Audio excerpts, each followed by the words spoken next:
Bonjour Bellam, comme tu le sais ou peut-être pas encore, je suis thérapeute ayurvédique et professeure de yoga. Je te propose un podcast par semaine sous la forme de sujets ayurvédiques et de santé bien-être pour te permettre de découvrir cette science, la pratiquer et l'adopter dans ton quotidien pour une meilleure hygiène de vie et une bonne santé. Si tu as écouté les podcasts précédents, tu as pu découvrir ce qu'est l'Ayurveda, et notamment les doshas, les 6 saveurs, l'alimentation ayurvédique, les huiles essentielles pour ton dosha, comment maigrir ou le développement personnel et traiter les maladies et bien d'autres sujets pour se faire du bien et se guérir. Sinon, je t'invite à le faire avant d'aller plus loin pour bien comprendre les richesses qu'elle t'apporte et devenir autonome dans la gestion de ta santé, parce que l'Ayurveda est la voie pour ta pleine santé.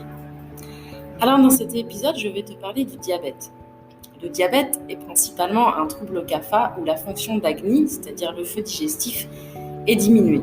Cela conduit à un faible taux métabolique dans le corps et à une accumulation du taux de sucre dans le sang. Le terme donné pour le diabète sucré en sanskrit est Madhumeha. Madhu signifie doux et Meha, couler ou uriner. Le diabète insipide entre dans la catégorie de kapha, alors que le diabète sucré entre dans la catégorie de vata.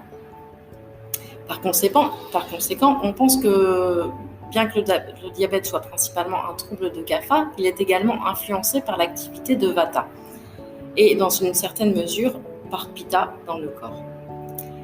L'Ayurveda a présenté de manière très classique les causes du diabète de la manière suivante. Il est dû à l'inactivité, au sommeil excessif, que ce soit la nuit ou dans la journée, à l'utilisation excessive de yaourts et de produits laitiers, de la soupe de viande d'animaux domestiques, aquatiques et marécageux, ou encore de produits alimentaires sucrés, la junk food, le trop frit ou le trop gras, et tous les autres schémas de promotion du dosha kapha. Ayurvédiquement, le diabète peut survenir à travers 2 modes de pathogénèse. Le blocage des srotas, qui sont en fait des canaux dans le corps, et l'augmentation du kapha dosha ou d'autres tissus comme la graisse ou les muscles provoquent le blocage des canaux ou de ces srotas. Cela peut conduire donc à un diabète de maturité, qui conduit aussi à l'épuisement des dhatus ou des tissus du corps. Horace, qui est l'essence de la digestion et donc l'essence de la vie, qui est également appelé comme un extrait de tous les dhatus ou de tous les tissus corporels, Horace donne la force au corps, à l'esprit et à l'âme.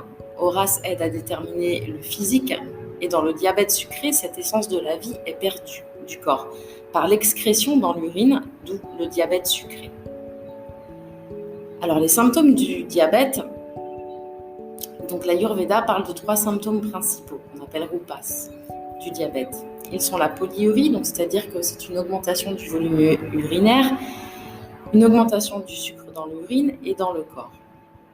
D'autres signes et symptômes du diabète peuvent être la polydipsie, donc c'est-à-dire la soif excessive, la diarrhée, la fièvre, la sensation de brûlure, la débilité générale, l'indigestion, la nécrose, les anthrax, les lésions inflammatoires, la fonte musculaire, l'excès de sommeil et la paresse.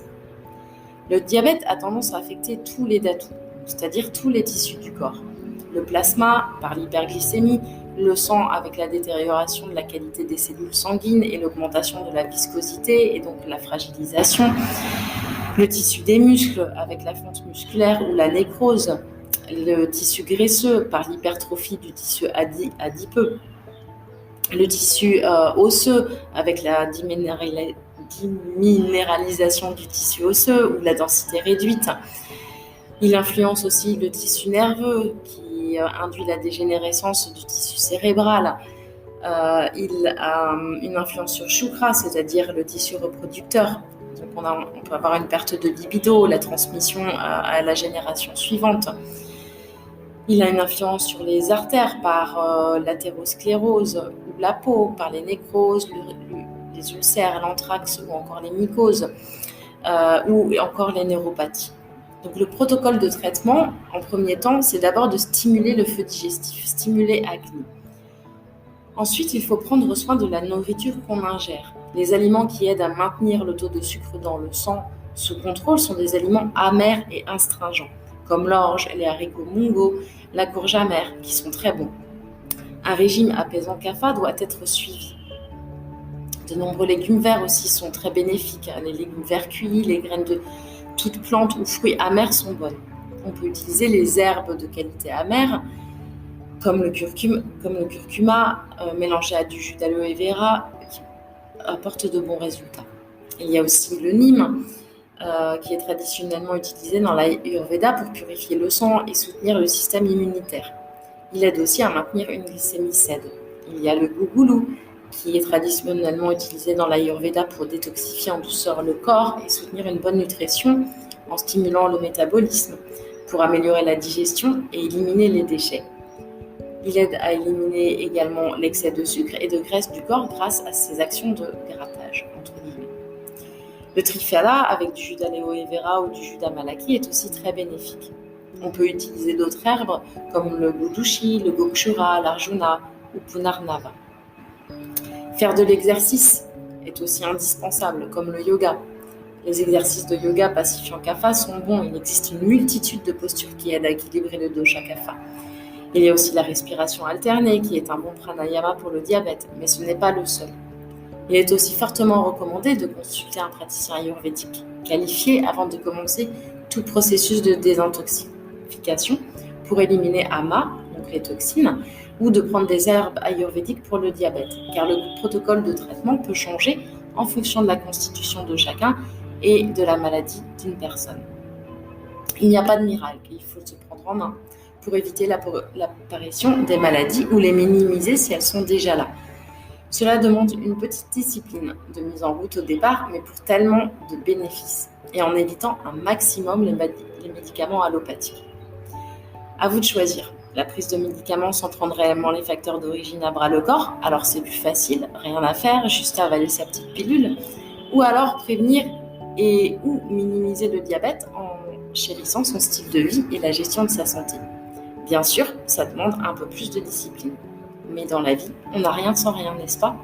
L'important est de trouver sa zone de confort dans la mise en place de l'Ayurveda dans sa vie, pour en tirer un maximum de bénéfices au naturel. Et je vous le jure, ça vaut le coup. Donc je suis là pour aider les gens à se reconnecter à leur essence, à la force la plus grande qui existe, l'amour et l'amour de soi. J'aide les gens à prendre en main leur santé au naturel grâce à l'Ayurveda, grâce à la culture spirituelle et la science de l'Inde, qui nous aident à reconnecter à notre vrai soi, au qui je suis.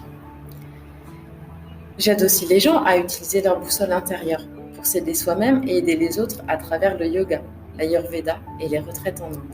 Alors si ce podcast vous inspire, que vous souhaitez vous éveiller personnellement, comprendre ce que vous vivez, qui vous êtes et reconnaître votre valeur, rejoignez-moi sur mon groupe Facebook Inde les clés du bonheur. Je vous parle d'Ayurveda, de yoga, de rituels, de recettes ayurvédiques, de mes retraites spirituelles de yoga et d'Ayurveda en Inde, et bien sûr d'autres astuces si utiles à notre bien-être.